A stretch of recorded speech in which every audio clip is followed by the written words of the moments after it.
You know the hotel that John Lennon got shot? It's called the Dakota. It's in New York City. I'm fascinated by the architecture. I've always been fascinated by that hotel.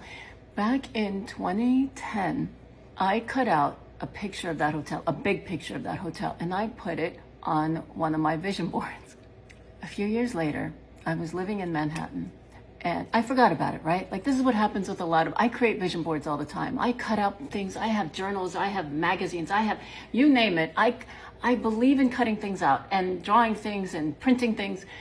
A few years later, I was in Manhattan, and I was running around in Central Park. I love Central Park.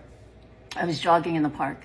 And all of a sudden, I came out. I had totally forgotten about that picture, right? I came out of Central Park, the spot that I always came out in. And because of my eyesight, I'm actually legally blind. So believe me, I have to be super careful when I jog. And I am careful. I look down a lot. I can't look straight when I'm jogging or when I'm walking. I have to look down. So I was coming out of the park, and as usual, I was looking down. And as I came out, I decided to go straight. And so I was standing there at the light. And this was where I came out all the time after I jogged.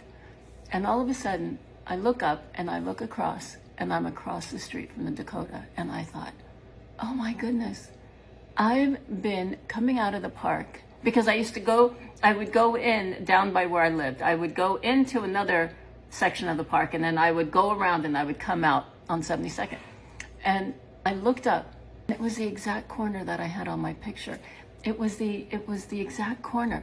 And I went, oh my God. I thought, this is what I created. This picture. It's right here.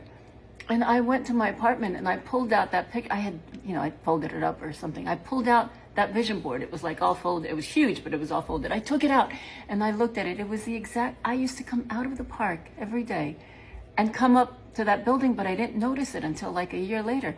Do you know where you will be in a year? Do you know where you will be in 5 years? If you don't know where you will be next year, if you don't know where you will be in 5 years, if you don't know what you'll be doing, you're not going to get there. I'm not really, it's funny, I'm not really talking about manifesting. I'm not a big fan of, I don't know how to explain it. I think people have over talk about it. What I'm trying to say is, know what you want, get a picture of it, physical or in your mind, and you will create it through your mind, with your faith, and with God. You will create it. But here's one thing I know for sure. If you don't know what that is, if you don't know what that picture is, you never will create it. I hope this makes sense. Leave me a comment and let me know if you know where you're going in a year, or if you know where you're going in 5 years. Write it. The reason why I ask you all to write it is because if you write it, you will begin to create it.